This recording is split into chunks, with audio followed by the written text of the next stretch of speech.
Good morning students, a very hearty welcome to your computer class.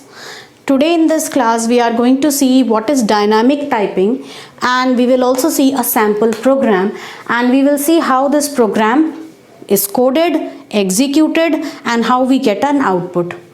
So by the end of this class you will be able to understand all these topics.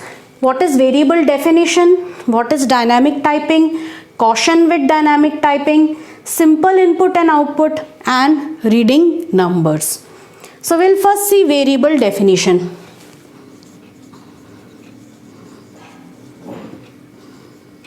How are variables defined in Python? So as I have already explained in the previous classes, all you have to do is specify the variable and its value. So you can take any identifier and specify its value.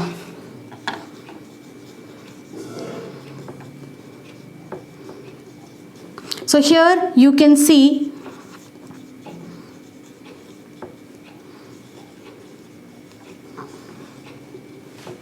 there are four types of variables which are defined here.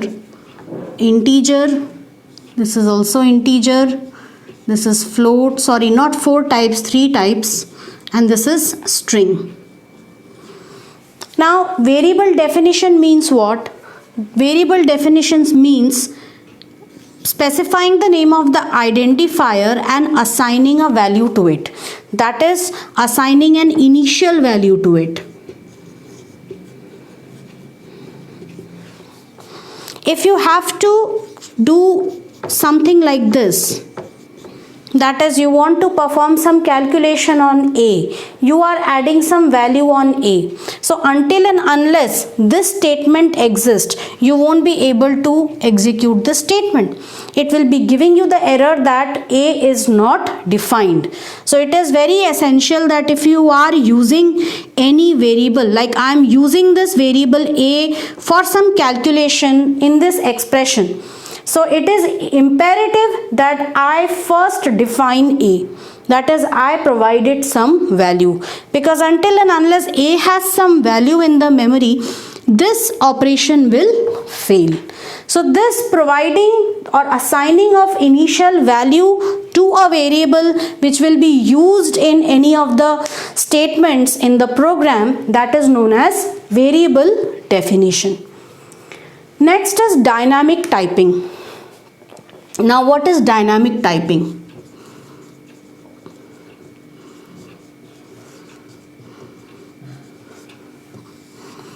In Python, it happens that if you write something like this, var, that is variable equals 15, then you write var equals var plus 5, and then you write var into var equals hello.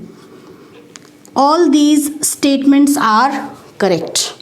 Okay, that is, first var would be pointing to something that is 15. Now 15 plus 5 is your 20. So somewhere in the memory we would be having 20. var would stop pointing to 15 and it would point to 20. And then in the memory somewhere we might be having hello. So it would again stop pointing to 20 and it would start pointing to hello. So this is absolutely justified in Python. Whereas in case of C++, if you have already defined the data type of var as integer, then this is allowed. This statement would be allowed. Why? Because var is integer and 5 is also integer, and I am trying to add both integer values, okay, and I will be assigning it to an integer variable only. But here if I write var equals hello, this is absolutely wrong. Firstly, this kind of assignment is not allowed. Even if I do not assign a string object like this, if I simply assign a character value h, this is also not allowed. Why? Because var is what? It will be allowed, but in this case the ASCII value of h, the numeric ASCII value of h will be stored in var. But if I try to write var equals hello something like this will be totally invalid. But such type of things are very much allowed in Python because of dynamic typing. Now there is a problem with dynamic typing, that is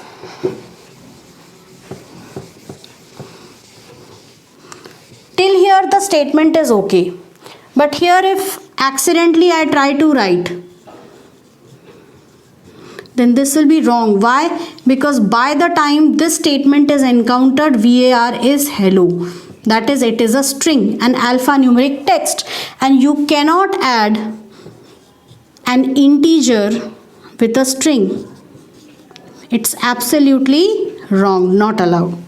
So this is the problem which you can face with dynamic typing, because Python allows you to assign any value to a variable, but then you have to take care about what type of operation you are doing on that variable after some assignment. Then we have already discussed simple input and output and reading numbers, where we were using a function for reading values, okay, whether they are of string type or integer type. So I would be now explaining everything in the form of a small program. Students, we are going to see what is the caution with dynamic typing. So variable definition we had studied. So if I take a variable a and I just write a plus 1, it will give me name a is not defined. So we have to first define a value so that we can perform some operation on it. So now the value of a has changed. Similarly, if I now type a equals hello, that is also allowed, because now the value of a is what? Hello. So this way now, but here if I type a equals a plus 1, it will give me an error, that is can only concatenate string to string. So this is what a caution, although Python allows dynamic typing, but we need to be a bit careful about which value we assign and what operation we perform on that value. Next is how to see simple read operations in a file.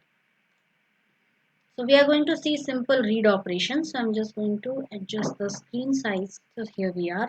So over here we are just going to perform a simple read operation, simple input statement. So I write here my name equals input, enter your name, and here it asks me for a name. So I'm just going to type Gati over here, and now when I print my name, it gives me the name back. Now if I use a quantity like age, so here if I simply type input, enter your age, and if I simply put 36 and if I print it, it will be enclosed within double quotes. That is, it is recognized as a string. So for doing this, you have to use some typecasting function, that is some conversion function, which is I have taken integer over here. So enter your age, and now if I enter my age, so if I print this age, it is not within any quotes. That is why it is an integer. I can perform arithmetic operations on it, and that is absolutely allowed. So you can see if I multiply my age by 5, I'll be 180 years old. So this is what it is. So we have seen simple input, reading your string objects, as well as your reading your numeric values. Now let us see a small sample program. So we are going to check out a small program over here.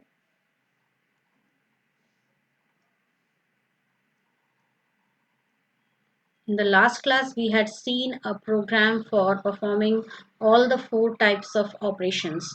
So today we are going to see a program to calculate simple interest. Now we all know that simple interest is somewhat like this. P into R into T divided by 100. In terms of Python, it would be written as P into R into T divided by 100. So for this purpose, we would be needing some input, that is we need principal, rate and time. These are the three things which we will be reading from the user. Then we would be using an expression to calculate the simple interest, and finally we will be printing the simple interest. So how to do this? Let's see.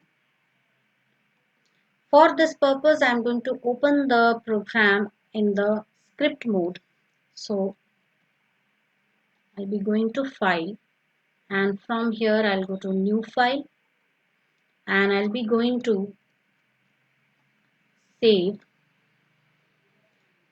and I'll first select a particular location. Remember, never to save your files in these locations. So I'm going to go to my location where I have to save the file. So this is the location, or I can also go to D drive, and within D drive I'll be going to my Python programs, and here I'll be just typing the name of a file as simple interest.py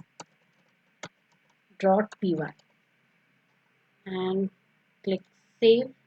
So we are back over here, and now I'm going to just type the content of the file. So here I'm going to start with simple p, that is principal value. Now principal value will take it as integer. Enter the principal amount.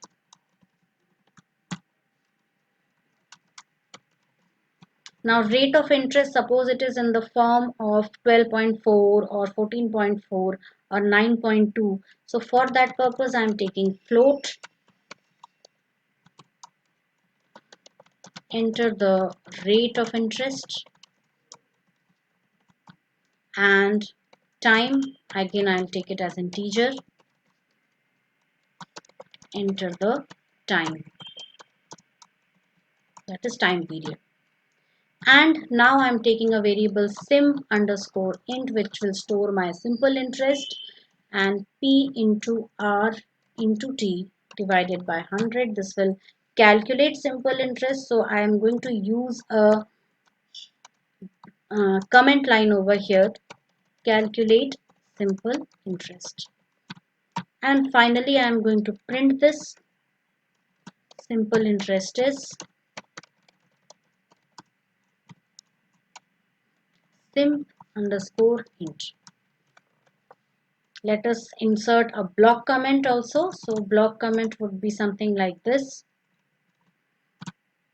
program to ask from the user principal amount,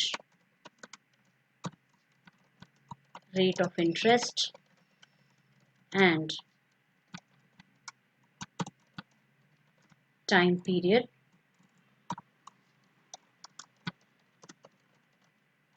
and calculate simple interest.